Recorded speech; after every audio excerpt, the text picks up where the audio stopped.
SCOM, los alumnos de SCOM, de la UPITA, de la Universidad de Querétaro, de la gente del liceo que nos visita. Si ya hay alguien de FESACatlán, también le damos la bienvenida, y a todos los invitados. El programa del día de hoy incluye algunas charlas de seguridad. Posteriormente, del Tecnológico de Monterrey nos visita el doctor Alejandro, que nos va a hablar un poco de administración de proyectos para irles adelantando. Él es quien da capacitación a la gerencia de Pemex. Después tendremos charlas de Oracle y algunos talleres que también ellos nos vienen a ofrecer. El profesor Sergio Quiroz, que viene de la UNAM, y también el doctor Sandoval, que también nos va a dar otra charla acerca de gestión y administración de proyectos en ingeniería. Y ahorita en unos momentos iniciaremos con la sesión de seguridad. Bienvenidos, muchas gracias.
Bueno,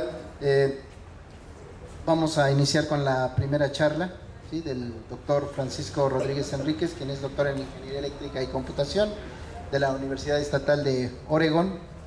Tiene una maestría en Ciencias en Ingeniería Eléctrica del Instituto Nacional de Astrofísica, Óptica y Electrónica, y es licenciado en Ciencias Físico-Matemáticas con especialidad en Electrónica por la UAP.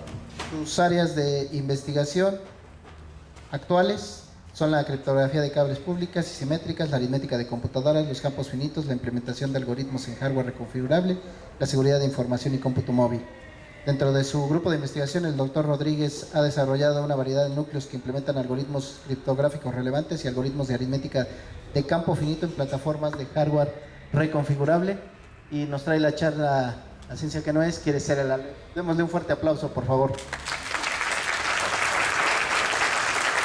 Gracias, gracias. Gracias, muy amables. Es para mí un gusto estar aquí en UPITA. Es la segunda vez que estoy, invitado por el maestro Carlos Hernández Nava y por todos los organizadores del WITCOM. Entonces para mí es un placer. Somos vecinos, nosotros estamos aquí en el Simvestab Zacatenco, aquí juntito a ustedes. Y el día de hoy les voy a hablar sobre esto, sobre la agencia que no es, quiere ser el ALEF. La anterior, por favor. Pero antes de mover a la presentación, yo voy a mover eso. Yo solo quiero, gracias Carlos, solo quiero hacerles un comentario. En mi presentación se trata sobre seguridad informática, y parte del truco para mantenerlos despiertos es que traten de dilucidar por qué el título de la presentación, por qué se llama la agencia que no es, quiere ser el ALEF. Y pues empieza con un epígrafe, dice, sí, el ALEF, el lugar donde están sin confundirse todos los lugares del orbe vistos desde todos los ángulos. Lo que vieron mis ojos fue simultáneo, lo que transcribiré es sucesivo porque el lenguaje lo es. Este es el cuento, el famoso cuento de Jorge Luis Borges, el ALEF, que si no lo han leído les recomiendo que lo lean. El hecho de que seamos ingenieros no significa que no podamos tener nuestra beta poética, entonces lean este cuento, es muy hermoso y está en la red. Yo no soy muy aficionado por razones de privacidad y seguridad informática a las redes sociales. Hace muchos años cometí el error de meterme a Facebook y desde entonces no he podido salir de ahí porque te manda una carta el presidente, el director de Facebook, diciéndole a uno que no se salga y lo chantajean diciéndole todas las fotos que se está perdiendo uno por no estar en Facebook. Afortunadamente no he caído en eso, pero bueno, es difícil, cada vez más difícil no estar en las redes sociales. La red social en la que sí estoy es en Twitter, y ahí mando tweets sobre criptografía esencialmente, y aquí está esta herramienta que tiene Twitter, que ustedes la conocerán, el Twitter Analytics, y ahí están algunos de los tweets que yo envío. Como ven ustedes, el número de visitas que tengo a mis tweets son pues 76, 66. A veces cuando tengo un tweet que es bestseller llego a 1000, 800, pero normalmente estoy bajito. Bueno, el día de ayer se me ocurrió, yo tengo una fotografía, no se la voy a mostrar por cuestiones de internet, pero tengo un libro de fotografías de Jorge Luis Borges, y se me ocurrió poner una frase de él, que es, dice: ordenar bibliotecas es ejercer de un modo silencioso y modesto el arte de la crítica. Y está Borges en su biblioteca personal en Buenos Aires, ordenando su biblioteca. Bueno, ese tweet me pasó a ser mi bestseller para siempre, yo creo, porque no creo que alguna vez vuelvan a visitarme 21.362 personas en un día, nada más por poner esa foto de Jorge Luis Borges. Entonces eso lo digo para aquellos de ustedes que son muy ingenieros, lo cual no tiene nada de malo, pero sí valdría la pena combinarlo con un poquito de literatura. Y es lo que vamos a tratar de hacer en la medida de lo posible en esta presentación. Quizás sí me voy con esa, ¿verdad, Carlos? Porque se ve más bonita, se ve más completa. Gracias. Ajá, entonces me voy a referir a esta pantalla. ¿Todo el mundo ve bien aquí? En esta pantalla, sí. Entonces comenzamos y vamos a hablar entonces de literatura en realidad, y como pretexto para hablar de literatura vamos a mencionar cosas sobre seguridad informática también. Entonces aquí va otra trivia para ustedes. Noticias del Imperio. ¿Quién la ha leído? ¿De los muchachos? Nadie. Considerada la mejor novela mexicana después de Pedro Páramo, que espero que sí la hayan leído, porque si no, no hubieran podido pasar la prepa, según recuerdo, por lo menos en mis tiempos. Noticias del Imperio es una famosa novela de Fernando del Paso. Y bueno, no sean como el presidente de este país, por aquellos que votaron por él, que solo ha leído 3 libros, ustedes lean más, muchos más. Entonces las noticias que recibimos del Imperio fueron en el 5 de junio del 2013, ya pasó 2 años. Ese día fue un día muy especial porque el ex empleado de la Agencia Nacional de la Seguridad estadounidense, NSA por sus siglas en inglés, ese empleado se llama Edward Snowden, y él reveló a través de un par de periódicos, The Washington Post en Estados Unidos y The Guardian en Inglaterra, muchos documentos clasificados como de alto nivel de seguridad. Se los reveló a 2 periodistas. Uno de ellos es Glenn Greenwald. Aquí traje su libro. Quizás después lo podemos circular para algunos que lo quieran ver, o si no, les recomiendo también que lo lean. Es como un thriller, dicen en inglés. Es una novela, es la historia de cómo este periodista contactó a Edward Snowden para enterarse de todos los secretos que le iba a divulgar. Estuvo a punto de no verlo porque Edward Snowden no quería comunicarse con este periodista por correo electrónico en claro, quería cifrar la información, y le pidió durante meses que instalara un programa de cifrado que se llama PGP o GPG, y el periodista le daba flojera, sentía que no iba a poder. Edward Snowden incluso le puso unos videos en YouTube. Le dijo a este periodista que es bastante famoso, ya era bastante famoso desde antes, Greenwald, le dijo, oye, pues tú tienes muchos seguidores en Twitter que saben mucho de informática, ¿por qué no les pides a uno de ellos que te instale el PGP si tú no puedes? Y total de que lo ignoró. Pasaron varios meses, eso lo platica él en el libro, y finalmente una cineasta amiga de él y que también había contactado a Snowden, por fin prácticamente lo orilló a que instalara el GPG. Y entonces así fue como Snowden empezó a mandarle cierta información. Lo primero que le dijo es que el GPG, incluso el GPG, ese programa de cifrado, era inseguro para los secretos que él le quería comunicar. Y lo único que iban a hacer era ocupar el GPG para acordar otro programa en el cual ya sí le iba a informar de los secretos. Entonces utilizaron CryptoChat, que es un programa de cifrado, y finalmente se reunieron en Hong Kong. En Hong Kong se reunieron Greenwald, Snowden y esta periodista, Laura Polkas, y se reunieron cuando vieron a Edward Snowden. Casi no creían que fuera verdad lo que les iba a comunicar este muchacho, porque era un muchacho muy joven, muy delgadito, y Greenwald incluso dice en el libro que pensó que era el novio de la persona que realmente le iba a informar. Greenwald es gay y vive con su novio en Brasil. Entonces dijo, mira, pues me mandaron al novio de la persona que va a ser el informante, porque no podía creer que ese muchachito le iba a decir algo que realmente cimbró el planeta Tierra y especialmente a los Estados Unidos. Después de esto, la cineasta Laura Polkas hizo un documental. Imagínense la relevancia de todo este tema, que ella ganó el premio Oscar al mejor documental el año pasado, y Greenwald ganó el premio Pulitzer, que es el premio más importante de periodismo a nivel mundial quizás, otorgado en Estados Unidos. Y dice Greenwald, te sube por un pelito de rana de perderme esta información por no instalar este programa, el GPG. ¿Qué describen los documentos filtrados de Edward Snowden? ¿Por qué se armó tanto relajo? Bueno, los documentos filtrados describen una serie de programas de espionaje que la NSA aplica desde hace varios años con el objetivo de vulnerar los servicios de seguridad que deberían de proporcionar aplicaciones informáticas de uso masivo. De esa manera, la NSA ha almacenado una cantidad de información que le permite ejercer una incesante vigilancia de cientos y quizás miles de millones de personas. O sea, nos quieren vigilar a todos los seres humanos, sin precedentes en la historia de la humanidad. Por ejemplo, ¿qué cosas se fueron divulgando? El 5 de junio del 2013 trasciende que la NSA recopila llamadas de Verizon. Verizon es como el Telcel de Estados Unidos, o Telcel es como el Verizon de México, como lo quieran ver. Es una compañía muy grande y básicamente se sabe que la NSA había almacenado los últimos 5 años de llamadas telefónicas de celulares hechas en Estados Unidos.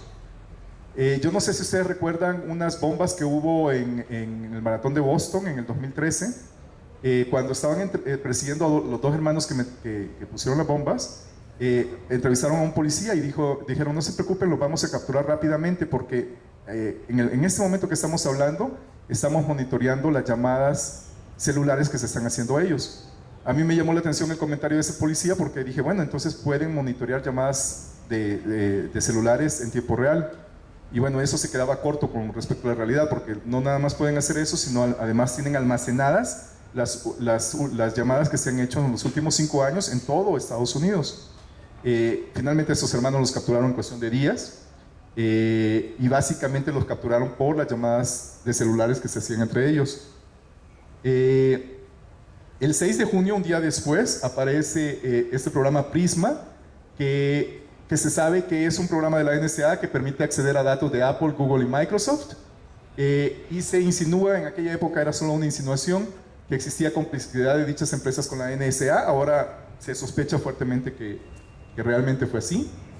El 9 de junio del 2013 sale este programa, el Boundless Informant, en el que se sabe que la agencia recopiló 3.000 millones de datos relacionados con ciudadanos estadounidenses. Eso le pegó mucho a los ciudadanos de Estados Unidos, porque para ellos siempre es mucho drama de que una agencia que es pagada con sus impuestos se dedique a espiarlos a ellos mismos. Se supone que lo hacen contra terroristas y contra enemigos de Estados Unidos, pero no contra los propios ciudadanos estadounidenses. Después, en este programa se avisa que se procesan miles de millones de metadatos por internet. Usando Stellar Wind, la NSA recopila datos de los SMS de los celulares, fíjense cómo avanza eso de la tecnología. En el 2013, en junio del 2013, todavía los SMS eran muy importantes. Ahora ya prácticamente pasaron a mejor vida, ¿verdad? Por el WhatsApp y otras aplicaciones. Sin embargo, en aquella época la NSA se dedicaba a recopilar SMS. También se sabe, el 1 de septiembre del 2013, que espiaron a Dilma Rousseff, a Enrique Peña Nieto y en general a 35 presidentes a nivel mundial, incluyendo a la canciller de Alemania. También el 14 de enero del 2014 se divulga que la NSA puede acceder a computadoras sin necesidad de que estas computadoras estén conectadas a internet. ¿Qué tal? Entonces parece como que son, que tienen, como se dice en inglés, que tienen tecnología alienígena, ¿no? O sea, ¿cómo pueden espiar algo que no está conectado a internet? Bueno, quizás algunos de ustedes, sé que el maestro Carlos llevó a varios de sus estudiantes a escuchar la plática que nos dio el profesor Shamir hace cosa de 2 meses en el CIMBESTAF, y él explica cómo unos métodos increíbles para espiar computadoras que están colocadas en búnkers en los edificios más secretos del mundo, y él nos explicó cuáles eran sus técnicas para extraer información de esas computadoras. Lo que se necesita es un poquito de ingenio. En la primera vez que hice esa presentación, hubo un colega mío de CIMBESTAF que se levantó inmediatamente y me dijo: Francisco, eso no puede ser, ¿cómo crees? La NSA no puede hacer magia negra. ¿Cómo puede sacar información de una computadora sin que esa esté conectada a internet?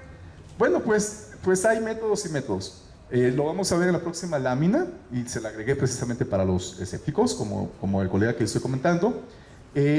Pero más o menos de los 1.7 millones de documentos oficiales que Snowden se llevó de la NSA, en aquella época se habían divulgado un 1%, yo creo que ahora va por abajo del 10% los documentos que han sido hechos públicos. Para la cuestión de cómo le hace la NSA para espiar una computadora que no está conectada a internet, pues tienen varias formas de hacerlo. Aquí se muestra una de ellas.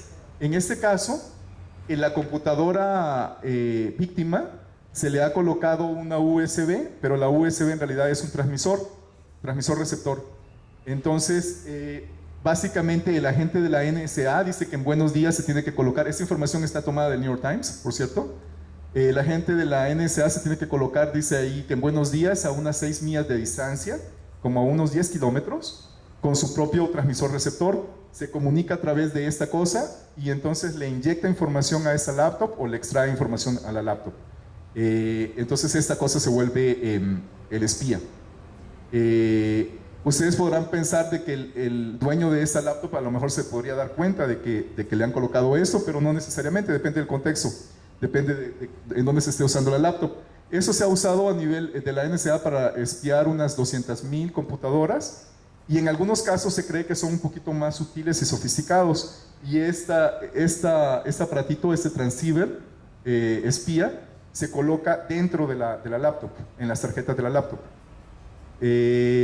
Hay presentaciones en internet en donde muestran fotografías de una laptop normal y una laptop con la tarjeta espía, y le ponen a uno el reto de decidir cuál de las dos tiene la tarjeta espía.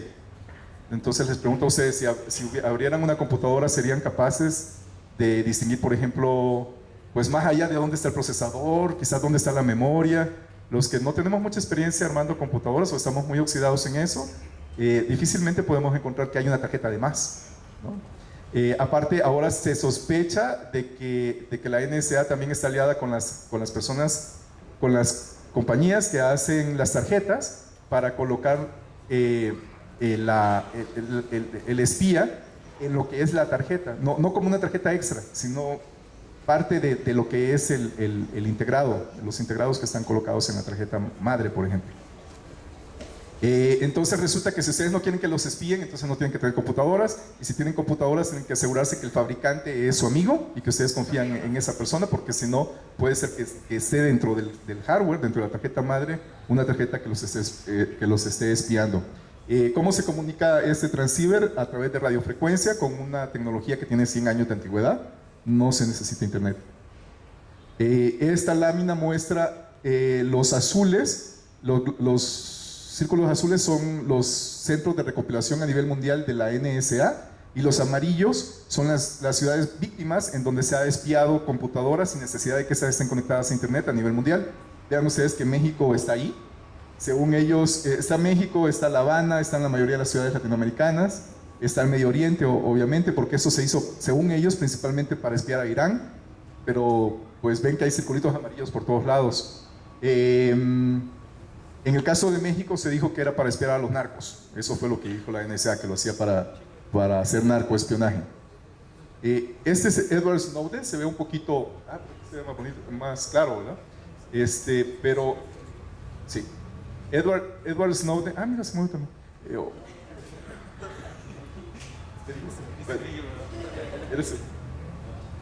Bueno, Edward Snowden es este muchachito, efectivamente se ve como un muchachito en la época en que hizo la denuncia, él tenía menos de 30 años, ahora debe tener 31 años.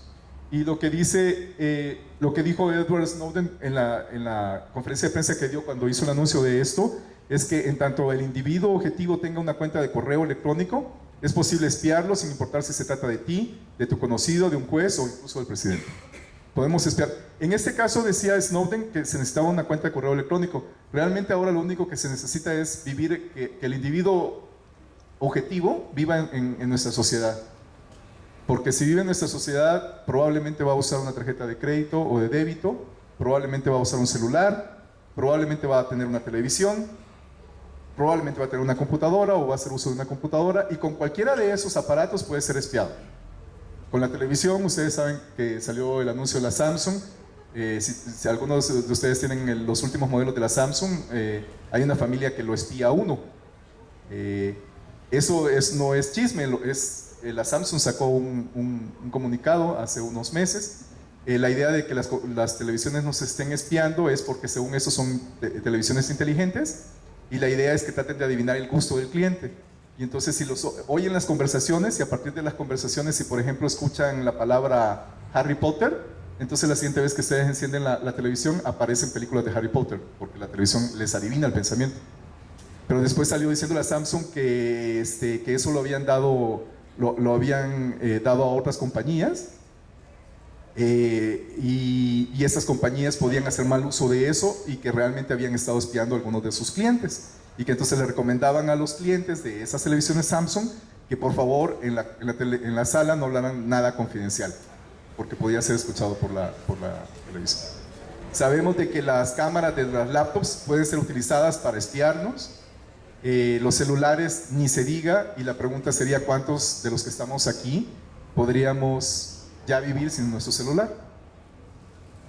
Mucha gente lo considera un objeto de primera necesidad. Bueno, entonces vamos a ver un breve contexto criptográfico y de seguridad informática. Es nada más para asegurarnos de que hablamos el mismo lenguaje todos. Entonces hay 3 leyes de seguridad informática. La primera ley es que los sistemas absolutamente seguros no existen. Alguien puede preguntar de una manera ingenua, oye, ¿por qué no hacen un sistema que sea seguro de una vez por todas? Porque es imposible. No se puede construir algo que sea 100% invulnerable. Esa es la primera ley de la seguridad. La segunda ley de la seguridad informática nos dice que si ustedes quieren doblar la seguridad, si ustedes quieren, o dicho al revés, si ustedes quieren disminuir la vulnerabilidad de un sistema a la mitad, entonces tienen que gastar dinero, no es gratis, implica duplicar los costos de seguridad.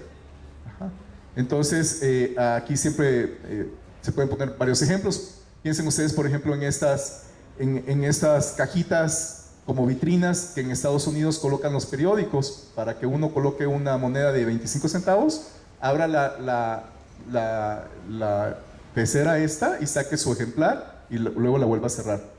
La seguridad es mínima. Uno puede imaginarse muchos ataques, ¿no? Un ataque es colocar 25 centavos y llevarse todos los ejemplares. Otro ataque es olvidarse los 25 centavos, solo agarrar un bate, romper la vitrina y llevarse todos los ejemplares. Otro es llevarse la propia vitrina. Eso no funcionaría muy bien en México.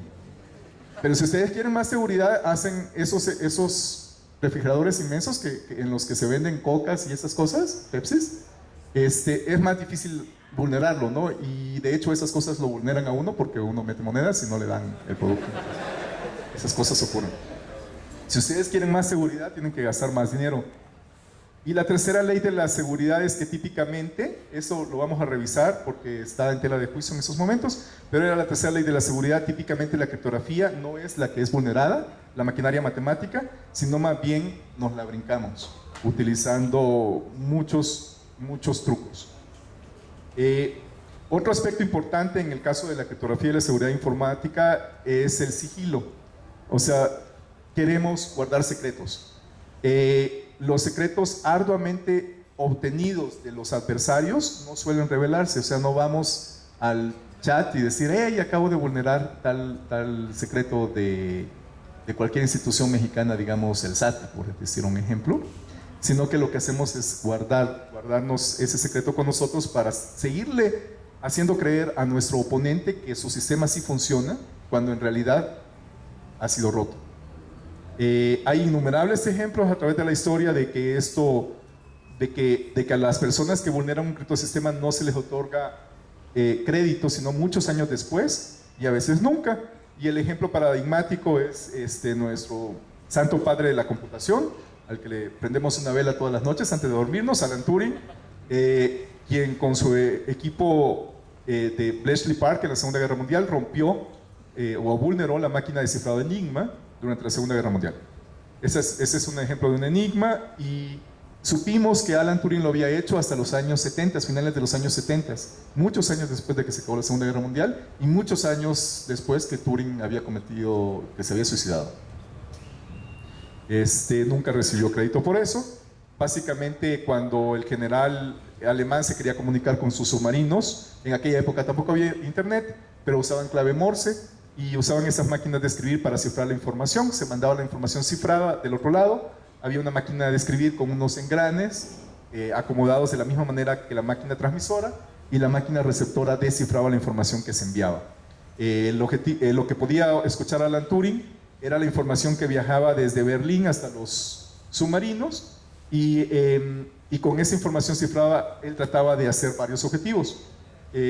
Uno de ellos era pues descifrar la información. Para poder descifrar esa información, pues se tuvo que inventar las primeras computadoras mecánicas, conocidas como las bombas, que están ahora en los museos de criptografía alrededor del mundo. Bueno, se supone que gracias al desciframiento de Enigma se logró ganar la Segunda Guerra Mundial en contra de la Alemania nazi de Adolfo Hitler, pero fueron desclasificados esos documentos hasta 20 años después de la muerte de Turing, como les comentaba. Bueno, dicho eso era digamos, el preludio criptográfico.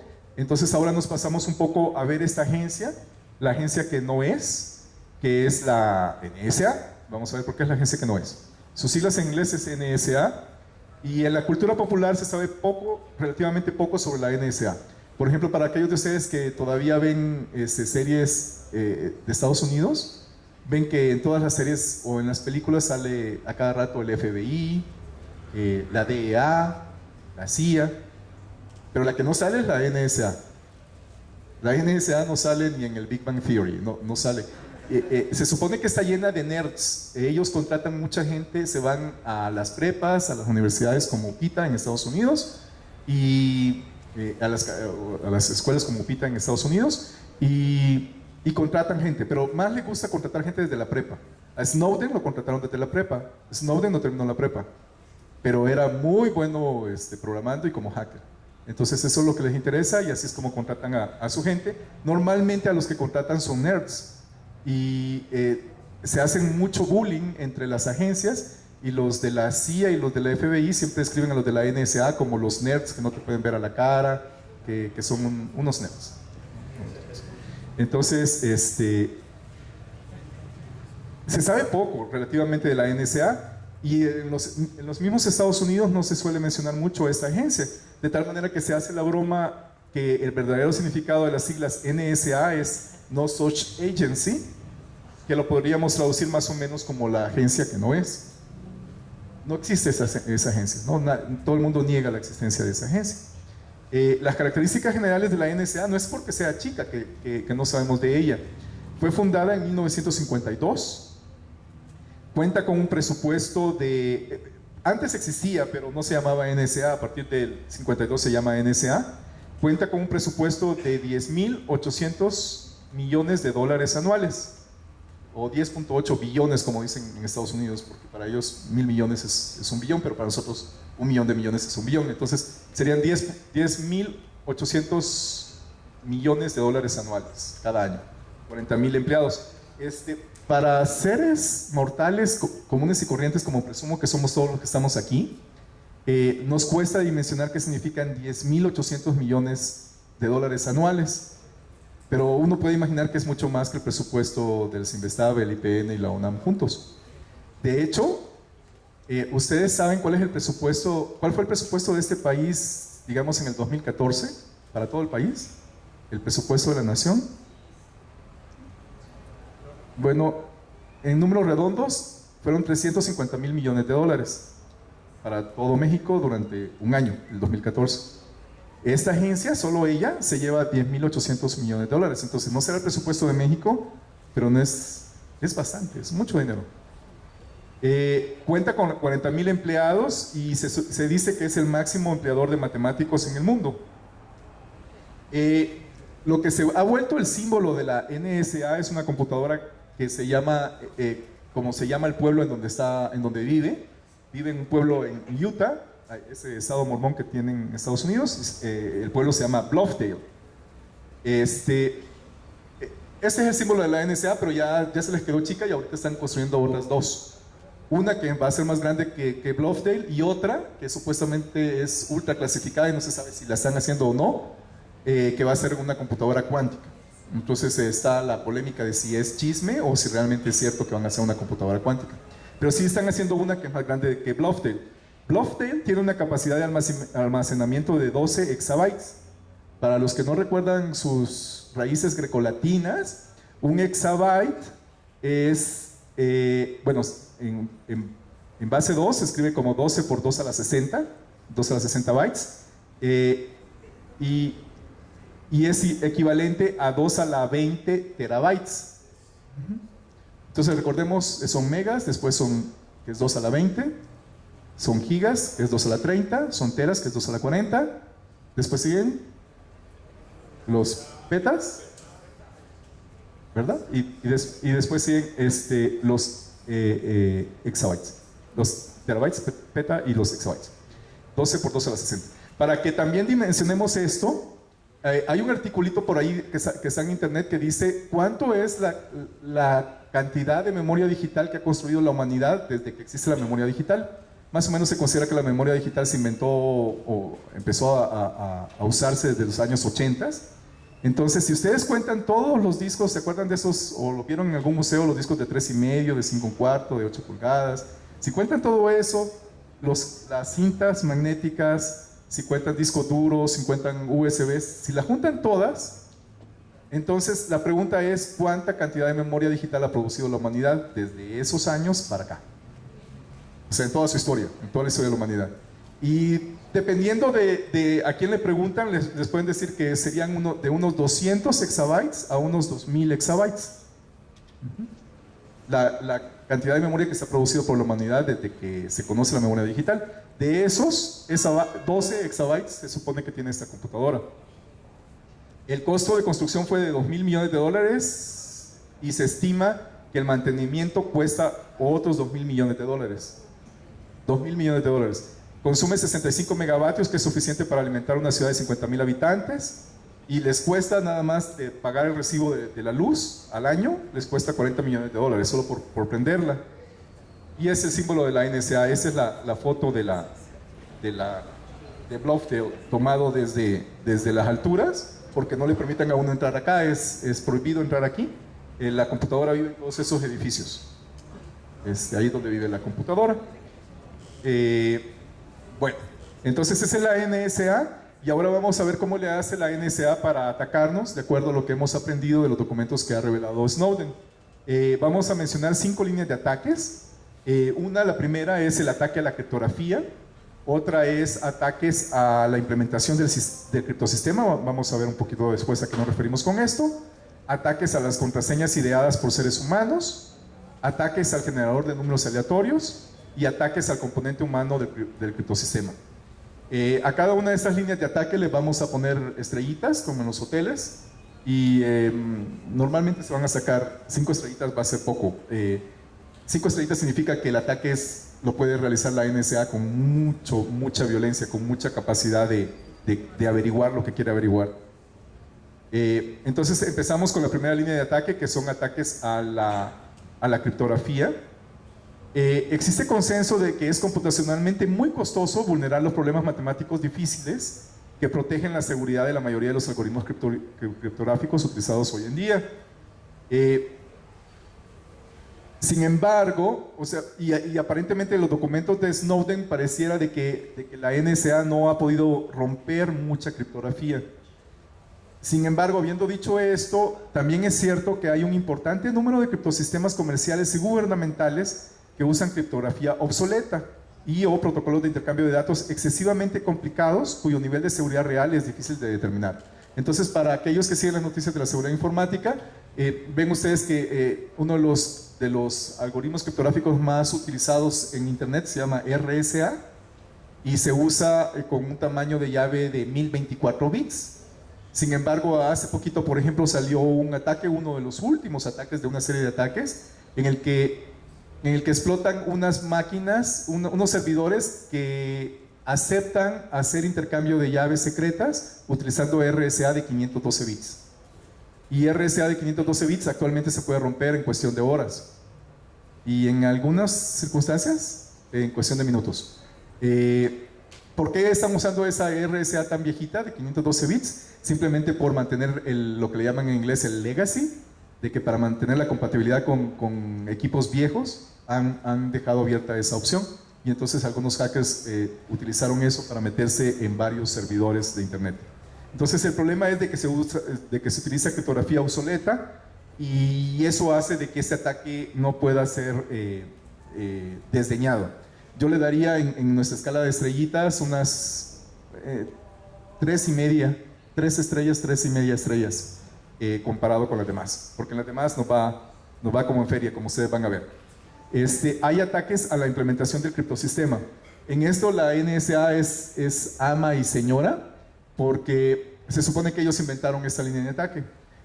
La gran mayoría de implementaciones criptográficas en software y en hardware son vulnerables a ataques especialmente diseñados para recuperar la información privada de un objeto concreto. Eso se oye un poco complicado, pero lo que significa es que cada vez que ustedes implementan la criptografía en un objeto físico, como puede ser una laptop, una computadora o una tarjeta inteligente o su celular, el hecho de que la computadora ejecute la criptografía deja huellas electromagnéticas, por ejemplo, o acústicas, que pueden ser utilizadas para encontrar los secretos. Por ejemplo, el profesor Shamir, el que les comentaba que hace 2 meses nos dio la conferencia en Simvestab, montó un ataque y dio una demostración en tiempo real de que cuando una computadora está ejecutando RSA, en circunstancias un tanto ideales, pero estaba ejecutando RSA, le pusieron algo para escuchar a la computadora, el ruido que hacía la computadora a la hora de ejecutar RSA, y por el ruido lograron recuperar la llave secreta. Y hicieron una demostración en tiempo real. A eso le llamaron criptoanálisis acústico. También hay criptoanálisis por el campo electromagnético que irradian, por ejemplo, tarjetas inteligentes, el consumo de potencia, de energía, y muchísimos más. En el caso de software, se explota mucho lo que le llaman caché attacks, que es que se dejan en memoria rastros del secreto y estos pueden ser recuperados. Y hay muchos ataques, a eso les llaman en inglés side channel attacks, que podrían ser traducidos como ataques colaterales o laterales, por canal lateral. Y nosotros los usamos en la academia, los conocemos en la academia desde el 97, en que Paul Kocher, un famoso investigador de Estados Unidos, publicó un artículo sobre este tema. Pero la NSA lo conoce probablemente desde principios del siglo XX. Entonces nos llevan como 100 años de adelanto en esto. Entonces nos pueden espiar a través de esos canales laterales, y aquí en eso le pondría yo 5 estrellas. De hecho ya sería hotel de gran lujo en esto, porque nos quedan cortas las 5 estrellas. La NSA es muy poderosa para hacer esos ataques por canales colaterales de información. Sin embargo, tenemos una ventaja. Quizás le pondría 5 estrellas a esta línea de ataque, porque la única ventaja que tenemos es que esta estrategia es difícil de escalarla a la hora de... Si mi objetivo es espiar a cientos de millones de personas o miles de millones de personas, es muy difícil hacerlo. Si mi objetivo es espiar a Peña Nieto, es muy fácil hacerlo. Pero, o a Carlos Hernández Nava también es muy fácil hacerlo, o a Francisco, o sea, a un individuo es fácil hacerlo, o a un narco, al Chapo Guzmán, por ejemplo, o a la Tuta, que de hecho esa es la manera en que los han capturado. Si ustedes quieren dirigir el ataque a una persona en particular, es muy, muy poderoso. Si lo quieren hacer a nivel vigilancia masiva, es difícil de escalar. Entonces, le vamos a poner 5 estrellas a esta línea de ataque y nos pasamos a la tercera. Ataques a las contraseñas ideadas por seres humanos, y aquí creo que ya hay una escala que se llama de diamantes para pasarnos de las 5 estrellas. O sea, en esto es sumamente poderosa la NSA, pero no ni siquiera la NSA, sino cualquier hacker que se respete, porque nosotros los seres humanos somos muy mediocres, todos, el 99% de nosotros somos muy mediocres para idear contraseñas que sean fuertes, que tengan una alta entropía. Se recomienda que la entropía de una contraseña debería de andar por los 40 bits, por lo menos, y típicamente andan por 20 bits. Si ustedes se van a ver algunos de las publicaciones que hay en internet sobre los 10 passwords más populares en Estados Unidos, que son contraseñas que las han encontrado porque vulneran al usuario, siempre aparecen en primer lugar 1, 2, 3, 4, 5, 6, password, I love you, las primeras letras de un renglón. Siempre se intercambian primer, segundo, tercer, cuarto lugar esas contraseñas triviales. Somos muy malos guardando contraseñas, las repetimos mucho. Entonces, si nos saben vulnerar la contraseña de Facebook, se van a meter también al Gmail y a otras cosas, a la cuenta de Upita. Las mantenemos por demasiado tiempo. Yo siempre hago la pregunta: ¿cuánto tiempo tienes de usar internet? Y me dicen los muchachos del Simvestab, lo que va del siglo. ¿Y cuánto tiempo tiene tu contraseña más antigua? Lo que va del siglo. Entonces, somos malos. Solamente para que se den una idea, todos los años se hace un concurso en Inglaterra para programas que recuperan contraseñas. No lo hacen por fuerza bruta, lo hacen por ataque de diccionario. O sea, nosotros no pensamos en contraseñas aleatorias, sino que pensamos en contraseñas que tengan algún sentido para nosotros como seres humanos para poder recordarlas. No nos gusta que sean muy largas porque nos equivocamos al teclearlas y no nos acordamos de ellas. Y si ustedes piensan en una contraseña, en este concurso se hacen contraseñas. Si piensan en una contraseña de menos de 12 caracteres, estamos fritos. Los programas estos los adivinan en el 99.9% de los casos, en un tiempo finito. No es que sean días, sino que en horas averiguan eso. Entonces a esta le damos pues 2 diamantes, una cosa así, ¿no? Los ataques al generador de los números aleatorios. Ningún criptosistema puede considerarse seguro si no tiene la disponibilidad de generar números aleatorios cuya secuencia sea imposible de predecir. Tenemos que tener llaves secretas, y esas llaves secretas tienen que ser generadas aleatoriamente. Entonces para eso usamos generadores de números aleatorios. En el caso de la NSA, vamos a ver esto más adelante, que esto es una línea de ataque para la NSA muy fuerte. Y finalmente, una que ustedes se podrán imaginar es pues corromper. Pueden coercionar a alguien para decirle quiero recuperar los secretos que tengas. Aquí también tiene dificultades la NSA en esa quinta línea de ataque, porque, por ejemplo, cómo se coerciona, por ejemplo, a Bill Gates, ¿no? ¿Cómo le digo, te voy a pagar dinero para que me reveles un secreto? Entonces, sin embargo, hay mecanismos, como ustedes van a ver un poco más adelante. Antes les muestro esta lámina, es muy famosa, anda circulando en internet. Eso es como dijo Google que fue estafado por la NSA, dijo el ingeniero de seguridad de Google que era como un asalto a mano armada. Aquí lo que ven del lado derecho, esta es una presentación que hizo uno de los nerds de la NSA a sus jefes, por eso puso su carita sonriente. Del lado derecho ven la nube de Google con el Gmail, el Google Docs, el Google Maps, etc. Y lo que tenía Google es que todo eso lo tenía en claro. En su nube todo viajaba en claro porque ellos decían: quiero que sea muy rápido, quiero ofrecer el servicio muy eficiente a mis usuarios. Del lado izquierdo ven el mundo externo, el mundo exterior, con todos los usuarios. Y en medio tienen esta GFE, que es el Google Front End Server, que es el que cifraba y descifraba la información. Entonces la información se enviaba al mundo exterior cifrada y se recibía también cifrada a través del protocolo SSL. Y esta cosa se encargaba de hacer la traducción. Lo que hicieron la NSA fue atacar este GFE, y entonces al atacarlo pudieron averiguar todos los secretos de la información. Google se sintió muy, muy enojado según esto, pero otra vez queda la duda, ¿estaban enojados de a de veras o nada más le hacían al cuento?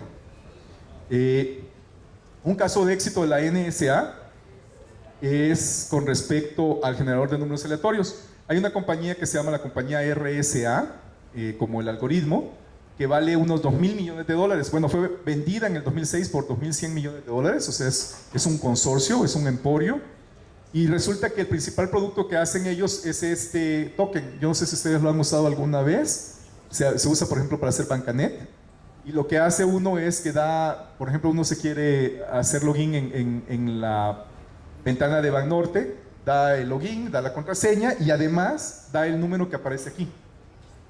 Entonces eso actúa como una contraseña que se está cambiando. Eso está cambiándose cada minuto. Ven que aquí tienen 2 barras, después baja a una barra, después a ninguna barra y después cambia al siguiente número.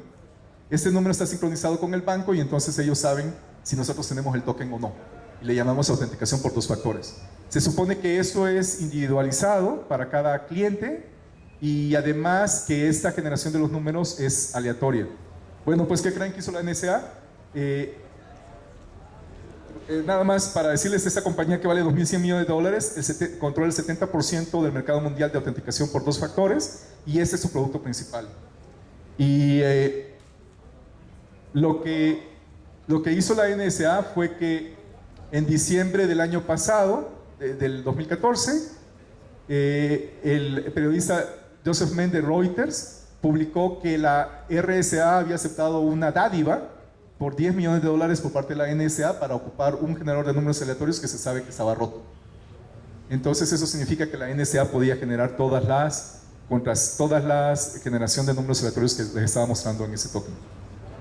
Eso hizo que las acciones de la compañía bajaran muchísimo, pero pues siguen circulando todavía, no se fueron a la bancarrota. Bueno, otros casos de éxito, han logrado descifrar los teléfonos de 4ª generación. Si ustedes usan Skype, todo lo que usan en Skype está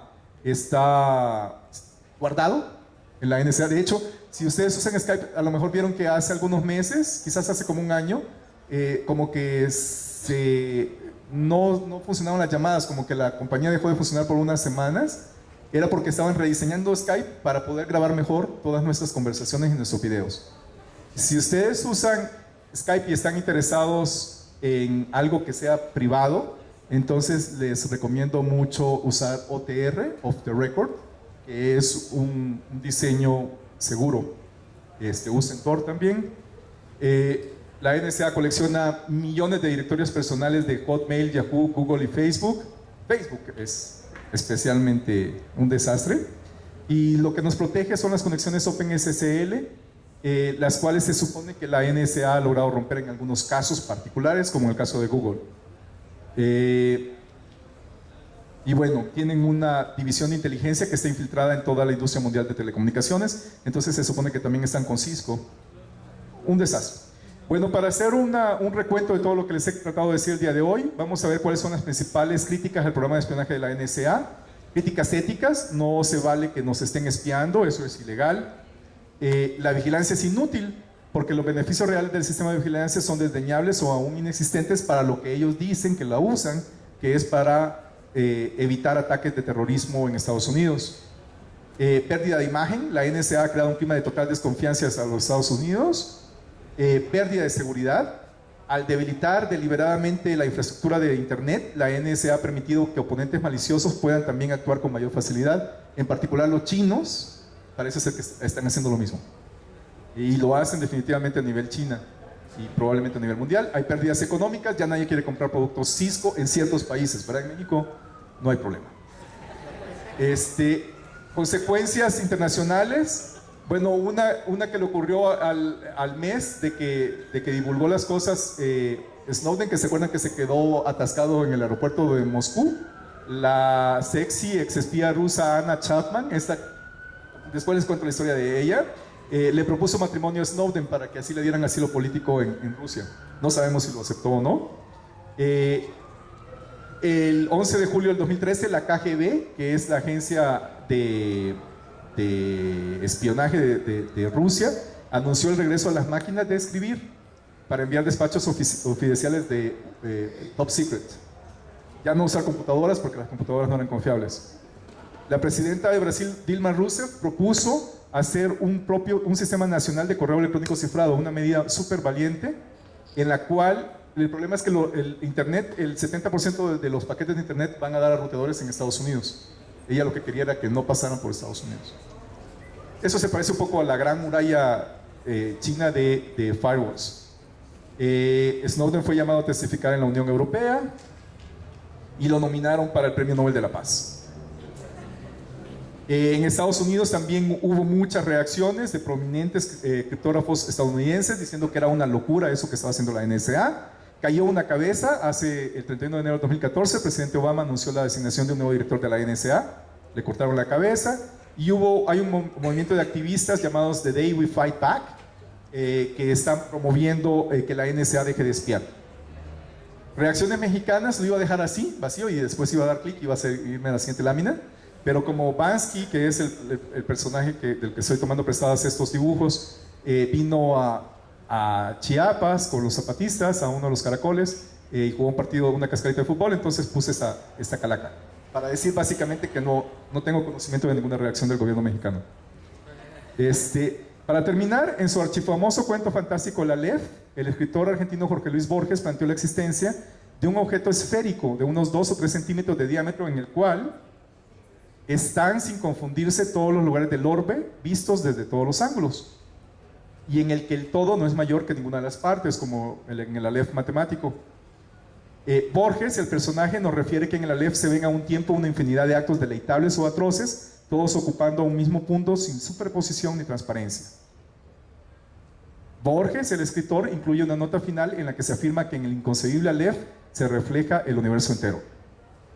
Entonces esto podría ser una versión del Aleph, versión de Escher, del Aleph, y podríamos decir para concluir que en su intento por vigilar al planeta, la NSA, la agencia que no es, quiere ser el Aleph. Y eso es todo lo que tengo. Gracias. ¿Preguntas? ¿Alguien tiene alguna pregunta? ¿Preguntas?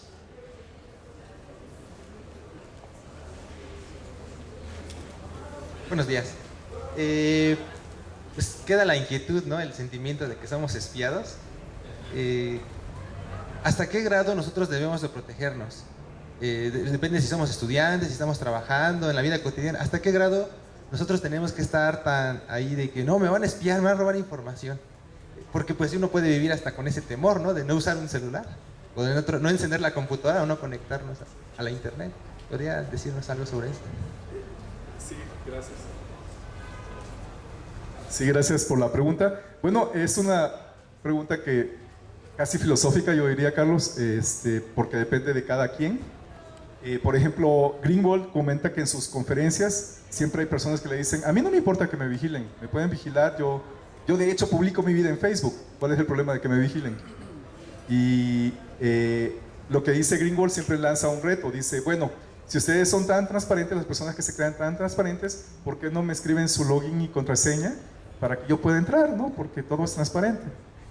Entonces, ¿cuántos de nosotros realmente le daríamos a un extraño la contraseña para entrar al Gmail, para entrar al Facebook, para entrar al celular? Nadie. Además, se han hecho experimentos en que ponen a agentes como en el Big Brother, ¿no? Lo ponen en una casa a vivir y los están espiando todo el tiempo. Hay cámaras para todas las cosas, las actividades que hacen. Se ha demostrado que nosotros actuamos de manera diferente si sabemos que somos observados. No somos nosotros mismos. Entonces tiene unas consecuencias muy fuertes. Eso de que ahora, por ejemplo, no sé si vieron ese mapa del merodeador, tipo Harry Potter, que sacaron en Facebook y después lo quitaron, solo duró como un par de semanas, en el que ustedes pueden ver a todos sus contactos de Facebook en dónde andan, como en el mapa de Harry Potter. Y lo hicieron y de repente dijeron, oigan, esto es monstruoso, o sea, ¿cómo todo el mundo va a saber en dónde anda todo el mundo? Y lo quitaron. Pero ya tenemos la tecnología para hacerlo. Y entonces, ¿cómo va a cambiar eso la sociedad? Pues lo va a cambiar de una manera drástica, ¿no? Por ejemplo, ya uno ya no puede hacer mentiras blancas o no blancas de decir, estoy estudiando, cuando aparece en el celular que estás en un restaurante o en un bar, ¿no? Entonces, ¿cómo va a cambiar eso la dinámica de nuestra sociedad? Es una manera impresionante. Pero yo creo que estamos atrapados, Carlos, porque es muy difícil que alguien renuncie a usar la tecnología con tal de no ser espiado. Pero yo que tengo cuates de criptografía y que son bastante extremistas, me dicen, yo uso todo el tiempo Tor, yo no tengo celular, ni voy a tener. Tor es el navegador para navegar de manera segura, uso el OTR, etc. O sea, dirigen su vida a no ser vigilados. Entonces, es una decisión personal, pero que sí nos afecta a todo el mundo. Yo pensaría, sería mi respuesta. Hola. Buenos días, mi nombre es Juan Capiz.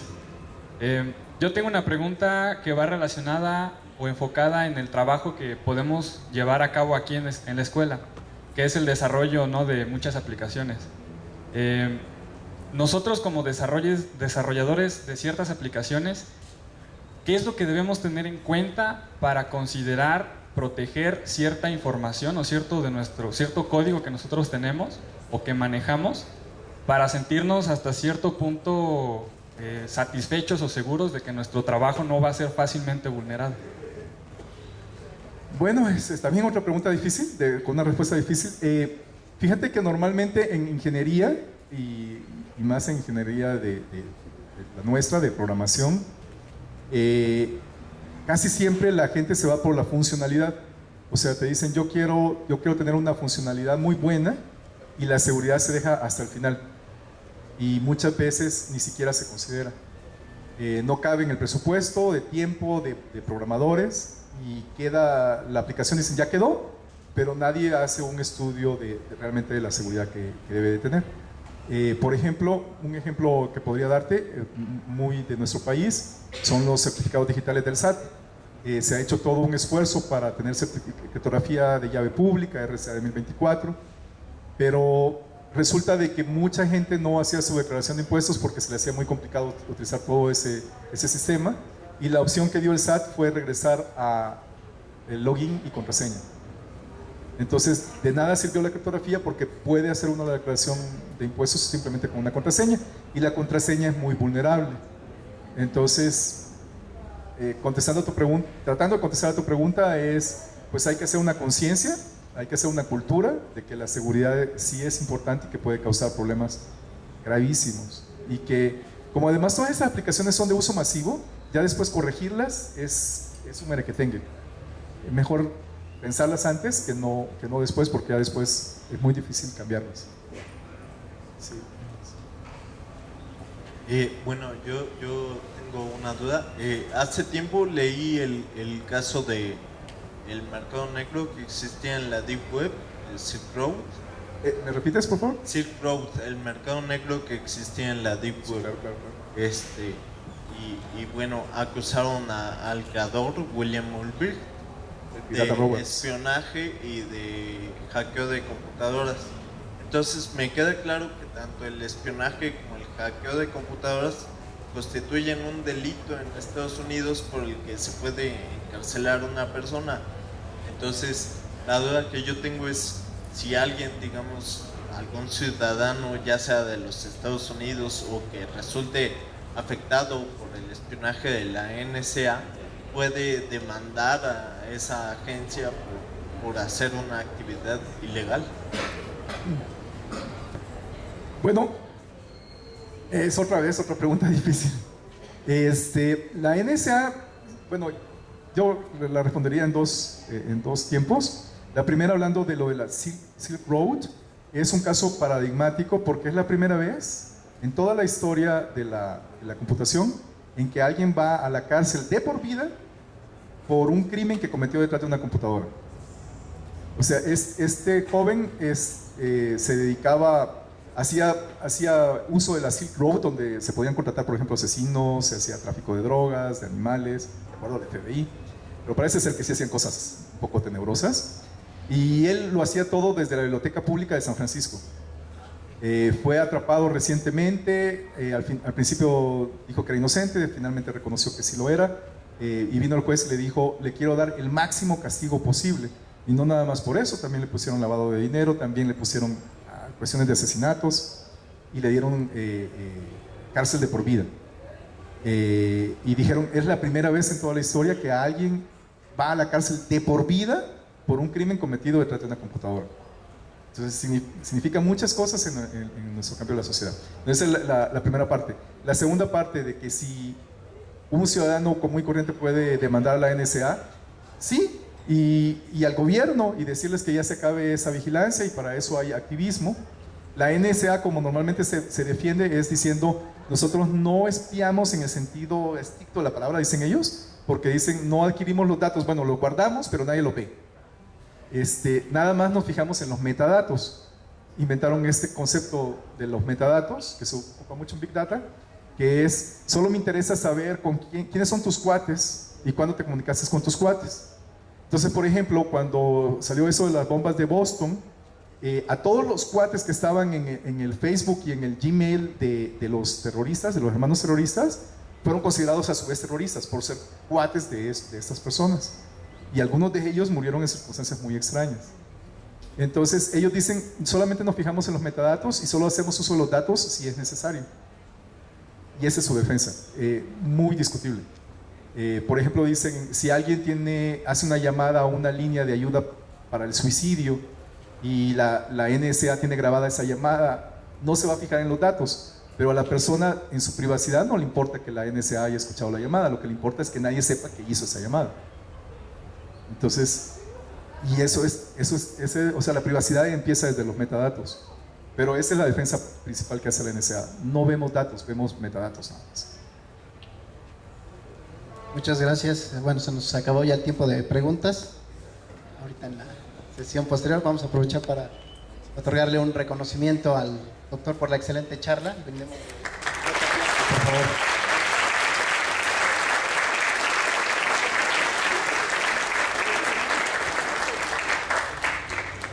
Bien, vamos a continuar con nuestra siguiente charla.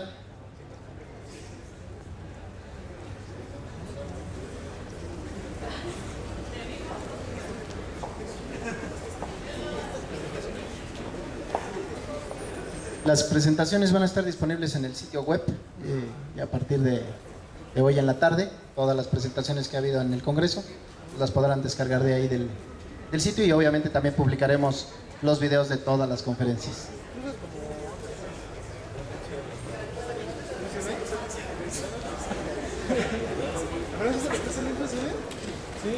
Pero vamos a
Bien, vamos a continuar.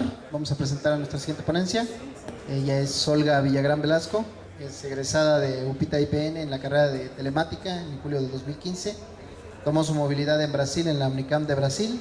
Tiene experiencia en seguridad informática y actualmente en la parte de sistemas en la empresa IEXA. Nos va a presentar su trabajo, aplicación multiplataforma para evitar el profiling en correos de usuarios.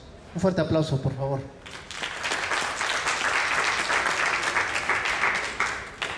Bueno, ¿me escuchan bien? Buenos días, ¿cómo están?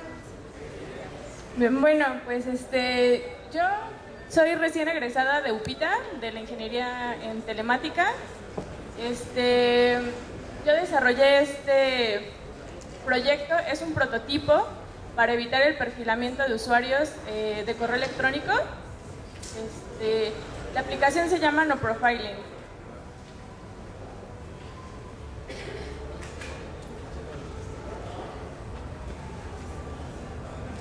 Bueno, les voy a explicar un poco, o alguien me puede decir qué saben del profiling. ¿Alguien que sepa algo? Bueno, seguramente ustedes sí lo conocen, pero no lo conocen como ese nombre. El profiling es un perfilamiento que se hace de los usuarios. Este perfilamiento va a través de conocer al usuario respecto a lo que hace a través de Internet. Entonces, bueno, en el caso de este proyecto, se tiene a un usuario de correo electrónico, el cual hace uso de un servicio, llámese Gmail, Hotmail, Yahoo, público. Usualmente los servicios públicos son los que generan estos perfiles. Al momento de que el usuario envía un correo electrónico, este correo electrónico pasa a través de lo que es un bot. ¿Alguien sabe qué es un bot? ¿No? ¿Nadie? Bueno, los bots son programas que escanean el contenido de los correos electrónicos y al escanear este contenido, lo que generan es un perfil de usuario. Este perfil de usuario que va a contener absolutamente todo lo que ustedes escriban en el correo electrónico. Todo. Inclúyase